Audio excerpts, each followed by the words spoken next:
जो इमरजेंसी पत्रकार वार्ता और हमने जो मीडिया पर्सन्स को यहां पे न्योता दिया हुआ है वो इस बात को लेकर के न्योता दिया है और ये पत्रकार वार्ता इस बात को लेकर के रखी हुई है कि हमारे जम्मू कश्मीर के माननीय उपराज्यपाल मनोज सिन्हा साहब सोमवार को 27 दिसंबर को एक unbinding memorandum of understanding unbinding MoUs Medanta, Apollo, Haldiram और कुछ एक मल्टीनेशनल कंपनीज के साथ हस्ताक्षर करने जा रहे हैं। हम लेफ्टिनेंट गवर्नर मनोज सिन्हा साहब से जानना चाहते हैं कि ये जो अनबाइंडिंग मेमोरेंडम ऑफ अंडरस्टैंडिंग होते हैं ये क्या होते हैं, इनमें किन शर्तों के ऊपर आप ये अपोलो, मेदांता और हल्दीराम को किन शर्तों के ऊपर आप ये मेमोरेंडम ऑफ अंडरस्टैंडिंग साइन कर रहे हैं, क्योंकि हम ये जानना चाहते हैं कि हमारे जम्मू कश्मीर के कितने डॉक्टर्स को आप और पैरामेडिकल स्टाफ को, फार्मासिस्ट को, मेडिकल असिस्टेंट्स को इसमें लगाने जा रहे हैं, नंबर एक। नंबर दो, आपको ये मेमोरेंडम ऑफ अंडरस्टैंडिंग जो आप हस्ताक्षर कर रहे हैं इसका हम स्वागत करते हैं, लेकिन ये आपने जम्मू कश्मीर के कई ऐसे स्पेशलिस्ट डॉक्टर्स हैं जिनके नाम सरकार अच्छी तरीके से जानती है, आपको ये हार्ट स्पेशलिस्ट, किडनी स्पेशलिस्ट और जो मेडिकल स्पेशलिस्ट डॉक्टर्स हैं, सर्जन्स हैं जम्मू कश्मीर के जो बाहर के अस्पतालों में मेदांता और अपोलो में काम कर रहे हैं, आपको उनको ये एमओयू साइन करने चाहिए थे, लेकिन ऐसा समझ में नहीं आ रहा कि ऐसा, और ये भी समझ में नहीं आ रहा कि आप किन शर्तों के ऊपर जमीन उनको ऐलान करने जा रहे हैं। आप उसको दीजिए, हम इसका स्वागत करते हैं, लेकिन जो जमीन है वो 90 इयर्स की लीज के ऊपर दी जानी चाहिए। और फिर हमें यह भी बताएं कि मेमोरेंडम ऑफ अंडरस्टैंडिंग में आपने सीनियर सिटीजन्स के लिए कल को कोई ऐसी वारदात हो जाती है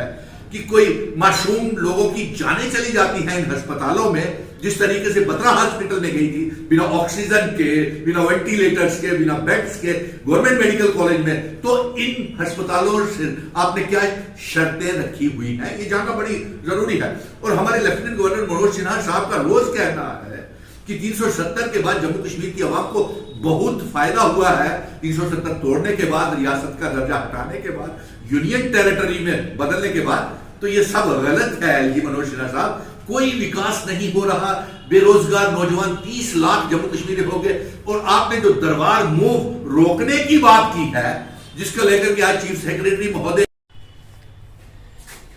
आज की जो हमने ये पत्रकार वार्ता रखी है वो इस बात को लेकर के रखी हुई है कि हमारे लेफ्टिनेंट गवर्नर मनोज सिन्हा साहब और जम्मू कश्मीर की सरकार एक अच्छा कदम उठाने जा रही है कि 3 मेमोरेंडम ऑफ अंडरस्टैंडिंग और unbinding memorandum of understanding Medanta, Apollo और हल्दीराम जी के साथ साइन करने जा रही है 27 दिसंबर को। हम एलजी मनोज सिन्हा साहब से ये मांग करते हैं कि ये सारी उन लोगों के साथ क्या शर्तें रखी हुई हैं, क्या टर्म्स एंड कंडीशंस आपने मेदांता, अपोलो और हल्दीराम जी के साथ उस अनबाइंडिंग मेमोरेंडम ऑफ अंडरस्टैंडिंग में रखी हुई है, ये पब्लिक डोमेन में क्या शर्तें रखी हुई हैं ये लाई जाए, नंबर 1। नंबर 2, उन हॉस्पिटल्स में जम्मू कश्मीर के कितने डॉक्टर्स को, पैरामेडिकल स्टाफ को कितनी मुलाजमत मिलेगी, उनके साथ किन शर्तों के ऊपर जमीन लीज के ऊपर दी गई है, किस शर्तों के ऊपर दी गई है, ये जानकारी लोगों को मिलना बेहद जरूरी है। और इसके साथ साथ सीनियर सिटीजन्स को इन अस्पतालों में कैसा ट्रीटमेंट मिलेगा, नंबर 1। नंबर 2, इन अस्पतालों में कोई इवेंचुअलिटी, कोई ऐसी अनहोनी हो जाती है, मासूम लोगों की जानें चली जाती हैं, तो सरकार क्या कदम उठाएगी। और साथ में इन तीनों मेमोरेंडम ऑफ अंडरस्टैंडिंग में जो शर्तें रखी गई हैं वो माननीय एलजी मनोज सिन्हा साहब पब्लिक डोमेन में लाएं, ताकि उन शर्तों में हमारे जम्मू कश्मीर की जो जमीन है वो लीज के ऊपर 99 इयर्स की लीज के ऊपर दी जानी चाहिए। और उसके साथ साथ तमाम डॉक्टर्स और पैरामेडिकल स्टाफ जो है वो जम्मू कश्मीर का होना चाहिए, और साथ में ये पब्लिक डोमेन में लाए। और आज एलजी मनोज सिन्हा साहब ने यह कहा कि 370 के बाद जम्मू कश्मीर को बहुत फायदे पहुंच रहे हैं, तो आपका ने ये जो एग्रीकल्चर जमीन को